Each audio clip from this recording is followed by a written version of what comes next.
구독, 좋아요.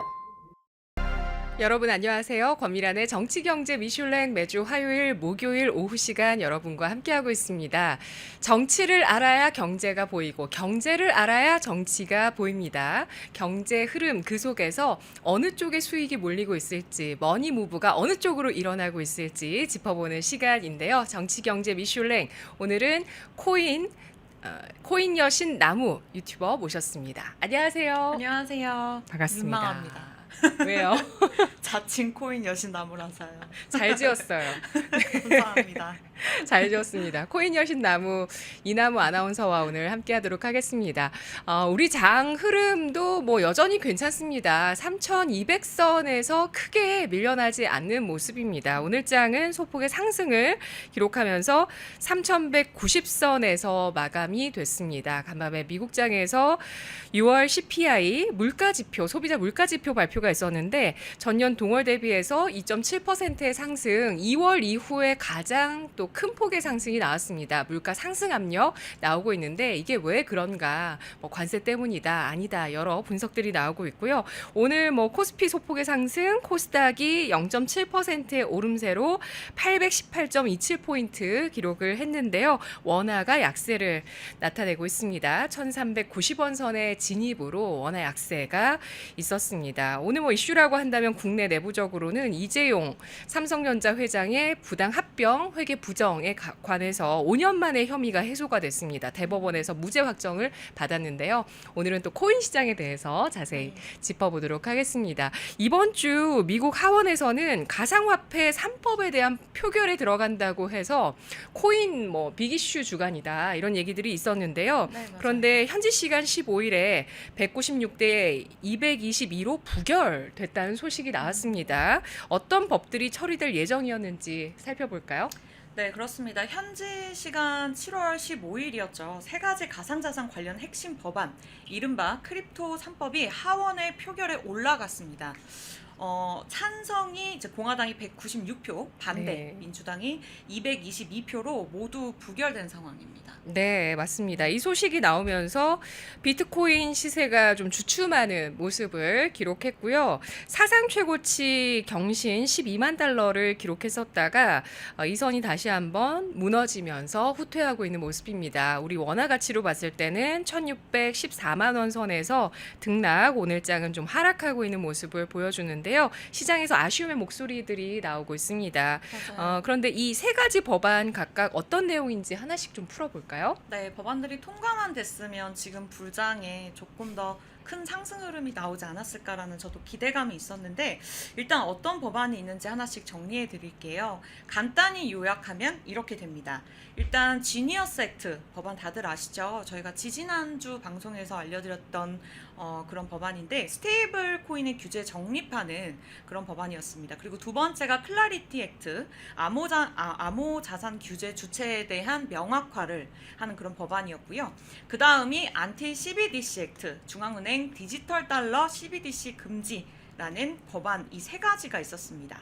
네, 먼저 지니어스 액트부터 살펴보도록 하겠습니다. 지니어스 액트 저희가 짚어드렸었는데 네. 내용을 오늘 다시 한번 또 되짚어 볼까요? 어떤 법안일까요? 네, 스테이블 코인을 은행 수준으로 안전하게 규제하자라는 법안입니다. 네. 국내에서도 진행이 되고 있었던 법안인데 이 미국 달러 연동된 스테이블 코인이 가장 많이 쓰이고 있잖아요. 뭐 대표적으로 서클 그리고 갑자기 기억이 안 나네요.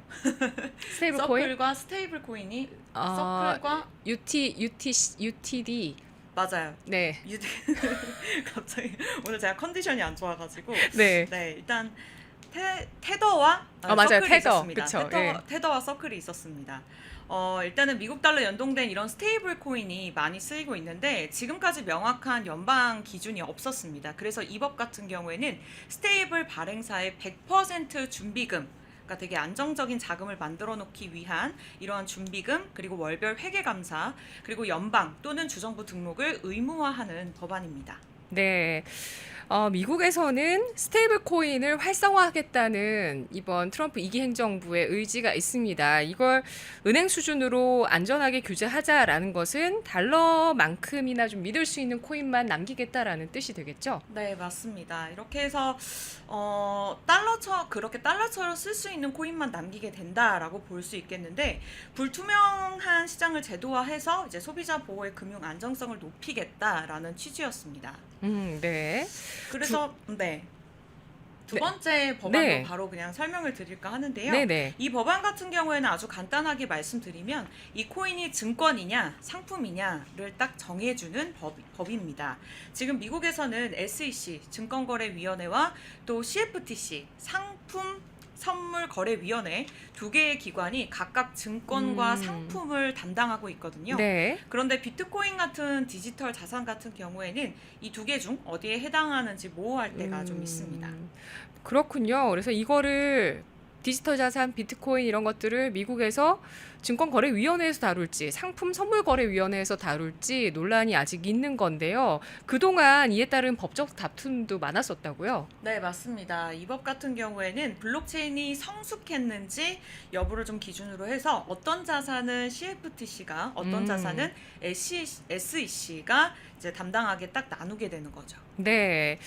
시장 입장에서는 긍정적으로 받아들일 것 같아요. 네, 이러한 것들이 부결되기는 했지만 네. 지속적으로 진행이 될 수 있다고 생각이 들고요. 예. 어쨌든 이런 법적 불확실성이 줄어들게 되면 기관 투자자들도 이제 개인뿐만이 아니라 큰 자금들이 들어올 수 있는 길이 열리게 되는 것입니다. 네.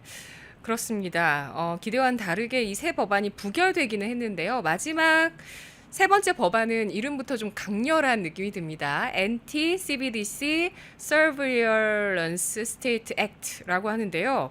이건 뭘 막으려는 걸까요?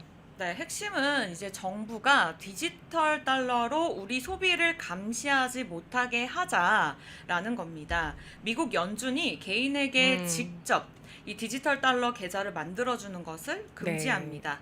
은행을 끼고 간접적으로 발행하는 것도 맞고요. 심지어 CBDC를 금리 조정 같은 통화 정책 도구로 쓰는 것조차 금지합니다. 네. 뭐 사실 행정명령 서명으로 CBDC에 대한 연구까지도 막아놓은 상태이긴 하거든요. 네. 이렇게 CBDC를 강하게 막으려고 하는 이유가 있겠죠? 네, 아무래도 중국 사례가 많이 인용이 됐다고 볼 수 있을 것 같습니다. 중국은 CBDC로 개인의 소비나 위치, 행동을 통제할 수가 있잖아요. 그런 나라처럼 될 수도 있다는 우려가 크다 보니까 이 법은 개인의 금융 프라이버시를 지키려는 목적이 크다는 겁니다. 네. 지니어스 액트부터 해서 이렇게 안티 CBDC 법안까지 쭉 놓고 보면 스테이블 코인, 또 코인에 대한 구분, 증권이냐 상품이냐, CBDC에 대해서 이 소비와 관련해서 개인들을 감시하지 못하도록 하는 이런 법안까지 모든 것들을 다 좀 통합해서 봤을 때는 어떤 시장의 신뢰를 형성하게끔 하는 데 도움을 주는 법안이라고 볼 수가 있을 것 같은데 이게 참 중요하게 여겨졌는데 아쉽게도 부결이 됐어요. 네, 그래서 조금 오늘장 그리고 전일장에서 좀 주춤하는 모습을 보였는데 네. 정리해드리자면 이 법안들이 통과가 됐더라면 미국 내 가상자산 시장의 제도적 기반이 마련이 되고 네. 기관 자금 유입도 훨씬 더 활발해졌을 거란 생각이 듭니다. 스테이블 코인은 투명하게, 이제 규제 주체는 명확하게, 네. 프라이버시는 법으로 보호받기 위한 세 가지 이유가 있었습니다. 네, 아주 말끔하게 이 세 가지 법안의 의미에 대해서 정리를 해주셨는데요. 법안 표결 전후로 시장이 좀 요동치는 모습을 보였습니다. 그렇다고 뭐 많이 빠진 건 아니에요. 네, 맞아요. 예. 여전히 뭐 비트코인도 계속 상승 흐름을 나타내고 있고요. 실제로 사상 최고가인 12만 3천 달러 돌파했습니다. 그리고 XRP 등 주요 코인들도 전반적으로 상승 흐름을 나타냈고요.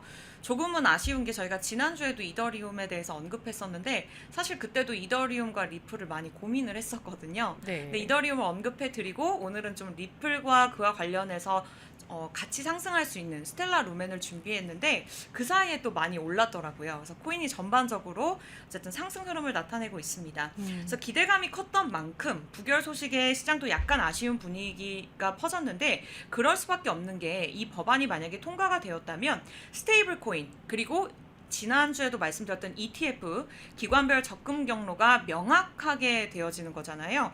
이런 제도적 명확성이 기금 자금을 유입하는 데 있어서 큰 요인이 되지 않았나라는 기대감을 촉발한 것으로 했던 것으로 보입니다. 이제 전통 금융권이나 대형 리테일 업체들 예를 들어서 월마트나 아마존 등 시장 진입 가능성도 높아지게 되니까요. 이런 법안들이 부결되어서 조금은 아쉬운 부분들이 있습니다. 네, 맞습니다. 미국에서는 뭐 전통 금융권이나 이런 뭐 유통기업을 중심으로 한 기업들이 스테이블 코인 발행을 위한 여러 준비들을 하고 있는 상황인데 이게 약간은 뭐 주춤해진 분위기는 있습니다. 이번 하원 표결을 앞두고 트럼프 대통령이 직접 SNS 트루스 소셜에서 모든 공화당 의원에게 찬성표를 던져달라라고 촉구했다고 합니다. 하지만 결국에 이 공화당 의원 12명 또 민주당 의원 일부가 반대를 해서 부결이 됐는데요. 네. 트럼프의 가상화폐 정책에 제동이 걸린다고 봐야 될까요? 네, 맞습니다. 이번 하원 표결 결과는 트럼프 대통령의 가상화폐 이 정책 추진에 일정 부분 제동이 걸린 사건으로 평가를 받고 있습니다. 구체적으로 설명해 드리자면요. 이 트럼프 대통령은 표결 전날 7월 14일에 자신의 SNS 플랫폼인 트루스 소셜을 통해서 이 모든 공화당 의원들이 이 법안들의 찬성표를 던질 것을 공개적으로 촉구했습니다. 특히 지니어스 액트와 이제 저희가 세 번째로 설명드렸던 안티 CBDC 액트는 트럼프가 이전부터 적극적으로 지지해온 법안이고요. 이 트럼프 중앙은행 디지털 화폐를 빅브라더 감시 도구라고 비판하면서 반대 입장을 반복해 왔습니다.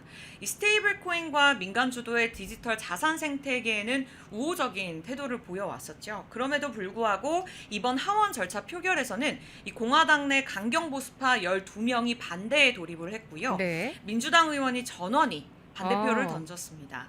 이 트럼프의 의중이 직접 반영된 상황에서도 부결이 된 것이죠. 이 트럼프 라인에서 이탈한 공화당 의원들의 반대한 이유를 한번 살펴보면요. 이 법안이 불완전하고 너무 많은 요소가 병합되어 있다. 지도부와 충분한 사전 논의 없이 일방적 절차로 진행이 됐다. 그리고 CBDC 반대는 찬성하지만 스테이블 코인 규제안은 우려가 된다라는 이런 이야기들이 오갔습니다. 이 트럼프의 가상자산 정책은 이번 부결로 정책 추진 동력이 일시적으로 약화된 것은 사실입니다만 이 트럼프의 전반적인 친암호화폐 기조는 여전히 유효하다고 볼 수 있습니다. 다만 당내 의견 조율과 입법 기술적 접근에서 더 정교한 전략들이 필요해지는 시점이겠죠. 이 공화당 지도부는 법안 분리 처리 혹은 조정안 재상정을 검토 중에 있는 상황이고요. 트럼프 측도 재표결을 시도할 가능성이 큽니다. 그렇게 쉽게 끝날 것 같지는 않은 것 같습니다. 네, 어쨌든 이 트럼프 2기 행정부의 코인 친화 정책이라는 기조는 변하지 않는다. 다만 법안의 정교성이 좀 필요한 상황이다라고 말씀해 주셨네요. 민주당 의원들은 다 반대를 했었다고 하고요. 코인 시장에 있어서 뭐 금리, 관세, 지정학적 리스크 이런 것들 주요 변수로 꼽힙니다. 네, 맞아요. 네, 특히 이 가운데서 어떤 이슈가 주목을 받게 될까요? 앞으로. 말씀 주셨던 대로 핵심 변수는 금리입니다. 그래서 네. 이렇게 금리가 동결됐다라는 페드워치의 자료를 제가 가지고 나왔는데요. 연준이 올해 금리를 인하할 수 있다고는 하지만 어쨌든 세 차례 연속 동결을 유지하고 있어서 오히려 연말까지 쭉 동결이 이어질 가능성에 무게가 실리고 있습니다. 이유는 간단한데 물가가 여전히 높고 고용도 탄탄하니까 연준 입장에서는 서두를 이유가 없는 거죠. 그런데 요즘은 금리 결정이 단순히 경제 지표만 보고 결정하는 것이 아니라는 점이 중요하다고 볼 수 있을 것 같습니다. 최근에 미국의 재정과 복지, 세금 정책까지 모두 얽혀있는 굉장히 정치적인 판단이 필요해지고 있어요. 네, 그렇군요. 뭐 감세, 관세 이슈 등 이런 것들 좀 떠올리는데요. 구체적으로 어떤 정치 이슈들 영향을 주고 있을까요? 네, 대표적인 게 이것도 이름이 어렵습니다. One Big Beautiful Bill. 이라는 재정 정책인데요. 네. 이 법인세와 부유세는 감면하면서 반대로 이 메디케이드나 SNAP 같은 복지 지출은 대폭 삭감하는 내용을 담고 있습니다. 네. 부자들에게는 세금을 깎아주고 음. 서민 복지는 줄이겠다라는 식인데요. 이런 구조는 재정 적자를 더 키우고 이제 국가 부채도 10년간 3조 달러에서 4조 달러 가까이 늘 것이라는 전망이 나옵니다. 재정 부담이 커지면 연준은 이제 금리를 더 쉽게 내리지 못하는 상황이 될 수도 있는 거고요. 거기에 무역 정책도 이제 변수로 작용하고 있습니다. 최근 미국이 중국 등 이제 주요 국가에서 수입되는 품목에 대해서 고율 관세를 매긴 리버레이션 데이 관세가 대표적으로 꼽아볼 수 있을 것 같은데요. 이로 인해서 기업들의 생산 비용이 늘어나고 결국 소비자 물가가 오를 수밖에 없는 상황입니다. 물가가 오르면 또다시 금리 인하에 대한 여지를 줄이는 방향으로 작용이 되겠죠. 네, 미국의 국가 부채가 늘고 또 관세로 인해서 물가가 올라가게 된다면 금리를 좀 함부로 낮출 수가 없는 부분들이 이런 코인 시장의 주요 변수인 금리 앞으로 좀 기대를 갖기 어렵게 하는 측면이 있다는 건데요. 감세를 하고 그리고 복지를 줄이고 복지를 줄인다고 해서 정부 빚이 줄어드는 게 아니라 감세를 하기 때문에 정부 빚이 오히려 늘어날 수 있다. 이런 전망들이 나오고 있다는 겁니다. 이런 흐름이 코인 시장에 어떤 영향을 주게 될지 전망 알아볼까요? 네, 코인 시장 같은 경우에는 이제 전통 시장보다 민감합니다. 뭐 그 변동성이 크기 때문에 네. 하이 리스크 하이 리턴이죠. 많이 벌 수 있지만 네. 또 많이 잃을 수 있는 그런 시장이기 때문에 금리 인하가 늦어지고 인플레이션 우려가 커질수록 단기적으로는 부담이 커집니다. 특히 지금처럼 제도와 불확실성까지 겹치는 상황에서는 더욱 그럴 수밖에 없다고 생각합니다. 네, 코인 시장에서 기다리고 있는 이 법안들 통과가 좀 빨리 돼야 되는데 부결이 되고 또 금리도 역시 만만치가 않습니다. 여기에 최근에 비트코인 고점에서 또 오랜 그 보유했던 물량들의 매도가 나타났다는 이슈도 있었어요. 네, 저도 올해 2월, 3월쯤 비트코인을 굉장히 고점이다라는 생각을 하면서 매수를 했음에도 수익이었는데 2020년, 2021년 이렇게 저점에서 매수했던 장기 보유자들이 네. 최근에 이제 11만 그리고 12만 5천 달러 구간에서 일부 수익 실현에 나선 것으로 보입니다. 굉장히 부러운 포인트인데요. 이 때문에 단기적으로 이제 매도 압력이 생긴 거는 맞지만 어쨌든 지금 시장에서는 이를 하락 신호보다는 건강한 조정이다라고 보는 전문가들이 굉장히 많습니다. 네, 그렇습니다. 비트코인은 흔들림이 나오지만 알트코인은 흐름이 또 좋은 상황이고요. 비트코인도 그렇고 또 우리 증시도 마찬가지고 하락을 하더라도 조정을 받더라도 또 그 폭이 크지는 않습니다. 이런 가운데 연말까지 코인 시장 불장이 이어질 가능성이 아직 살아있다는 시각이 있다고요. 네, 핵심은 이제 세 가지에 달려 있는 것 같습니다. 깔끔하게 정리해 드릴게요. 첫 번째는 이제 비트코인 ETF를 통해서 기관 자금이 계속 유입이 되고 있다라는 점이고요. 네네. 특히 블랙록이나 이제 피델리티처럼 장기 투자 성격이 강한 자금들이 들어오면서 시장의 하방을 받쳐주고 있습니다. 두 번째는 연준이 9월 혹은 12월에 금리 인하에 대한 이제 가능성이 높아지고 있다는 거고요. 만약 현실화가 된다면 유동성 기대감으로 다시 한번 시장을 끌어올릴 수가 있겠죠. 이제 마지막으로 이더리움 ETF 승인 등 이제 알트코인 순환 흐름이 본격화될 것으로 보입니다. 비트코인이 일정 가격대에서 안정을 보이면 투자 자금이 다시 AI나 이제 디파인 그리고 레이어 2 토큰 쪽으로 확산될 가능성이 큽니다. 네, 법안 통과가 됐다면 기관 투자자들 매수가 좀 더 강력하게 들어오겠다는 기대를 할 수 있었겠지만 그렇지 않아도 기관 투자자들의 매수는 코인 시장의 하방을 지지해주고 있다는 분석입니다. 금리 9월, 12월 이 둘 가운데서 내리는 시점이 올지 시장에서 주목할 것 같은데요. 단기적인 리스크도 있다고요? 네, 단기 투자자들까지 매도에 동참하면 조금 더 큰 조정이 나올 수가 있겠죠. 이제 미국 하원에서 가상자산 규제 법안이 줄줄이 부결되면서 제도화에 대한 기대가 약해진 점도 이제 심리적인 부담입니다. 게다가 이제 이나 중국, 러시아 등에서 지정학적 리스크가 지속적으로 확대가 된다면 안전자산 선호로 코인 시장이 위축될 가능성이 커집니다. 하지만 단기 조정은 있더라도 전체적인 상승 흐름은 아직 유효하다고 보고요.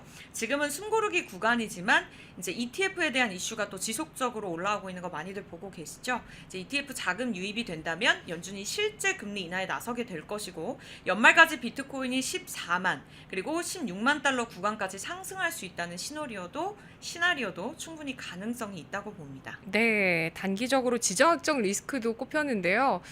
트럼프 대통령은 50일 안에 러시아가 휴전하지 않으면 100%의 관세를 부과하겠다 이런 발표를 최근에 하기도 했습니다. 다른 영상도 즐기시려면 구독 버튼을 꼭 눌러주세요.